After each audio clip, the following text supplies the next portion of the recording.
In 1974, my wife and I spent 22 days in the Soviet Union touring their museums and battlefields.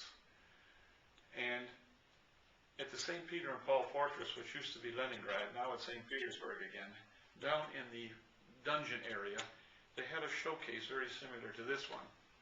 And there was a U.S. canteen in there. And I asked our tour guide, why is that American canteen in that showcase? And she said, because you Americans weren't always on the right side, alluding to our intervention in their Civil War. The 339th Infantry, which was 310th Engineers as well, made up from men from Michigan, the majority of them from Detroit. Well, I knew what I was going to do with my collection when we came back from that trip to the Soviet Union. And I started tracking down these polar bears, and I got a hold of Al Larson, who was the president at the time, and that was in 1974. And Al gave me the mailing list of all the surviving polar bears. And I started contacting them, and I was working with them for 6 or 7 years. I was going out to the cemetery, you know, picking them up, taking them out there, doing different things. And when we opened the museum here in 1981, I had a number of polar bears come here to visit. Well, in 1983, Bob Plunkett was the president of the Polar Bear Association. And he says, Stan, I want you to come down and have lunch with us. We want to talk to you about the polar bear exhibit here in the Veterans Building. And these are Rudy Stahlbuck and Charlie Dirk, vice presidents, and Bob Plunkett, the president. They took all the artifacts out of there, said take anything you want out of here for the museum in Frankenmuth, because we're closing the room, and we don't want to leave this stuff here in Detroit. Well, you can see Sasha in the background, the polar bear. They told me then I was their last chance to perpetuate their memory. And so take anything I want, and we did. Well, it took me until just this last May we finally got the bear. They reactivated the 339th, and they were down in Fraser, Michigan, on Groesbeck Highway. So I arranged for the colonel to get the bear, and he had it there in a reserve center for almost 7 years. They deactivated the 339th. They moved him up to Wisconsin as part of the 334th. And so I went down, the bear was still there. I said, I'm bringing the bear up to Frankenmuth now. I've got room for him here in the new building. So that bear has made his last move, as far as I know. Bill Phoenix, who was the curator down there and director, wanted me to take that bear 20 years ago. We had no room for it, but we do now. And tell me where that flag flew. This is the only American flag that flew over Onega. It lasted 1 month, and one day the weather tore it to shreds. And they had no American flags in their equipage. They had to borrow them from YMCA men or Jewish Welfare Board or whatever, Red Cross. And this second flag, Albert Giltz informed me that the guys who've been wounded or otherwise incapacitated by tuberculosis of the spine, pneumonia, pleurisy, they were in a Russian army barracks, and they found an old Russian flag, which was white, blue, red. They tore it into strips to make this flag, and Albert hand-painted the 48 stars on it. When I was over at his house in 1983, and I'm reading in his diary about these two flags, I said, Albert, what happened to these two flags you mentioned in your diary? He says, they're out in the garage. We went out in the garage, and those two flags were stuffed in a paper bag on his workbench. If anything would have happened to him, they'd have been thrown out as rags. Well, they're here now where they belong. And that's the only flags over Onega.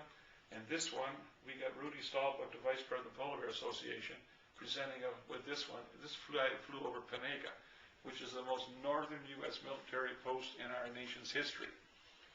And Captain Joel Moore of Company M was sent up to Panega, Russia, to help Company G.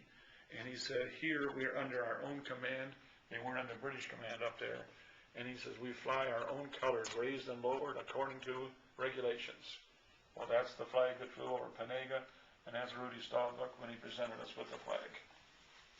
If it's rare in polar bear, it's here.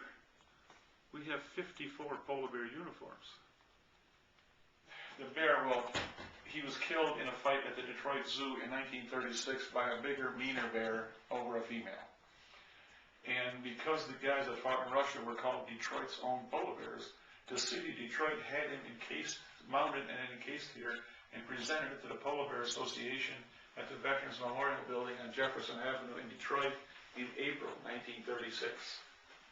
You notice the plaque presented by the city of Detroit to Detroit's own American North Russian Expeditionary Forces in the World War, 1917-1919. Well, at that time, back in 1979, I had the 60th anniversary gathering for the homecoming of the Polar Bears. The war didn't end November 11th, 1918 for them. Some of their biggest battles started at that time. But the first contingent did not come home to Detroit until July 4th, 1919. And J.C. Hayden wrote the Detroit News at that time. They had to come home to remind you they never left. They are forgotten by everybody except their families in and around Detroit. In fact, 79 members, I think, were killed in action after the war had ended.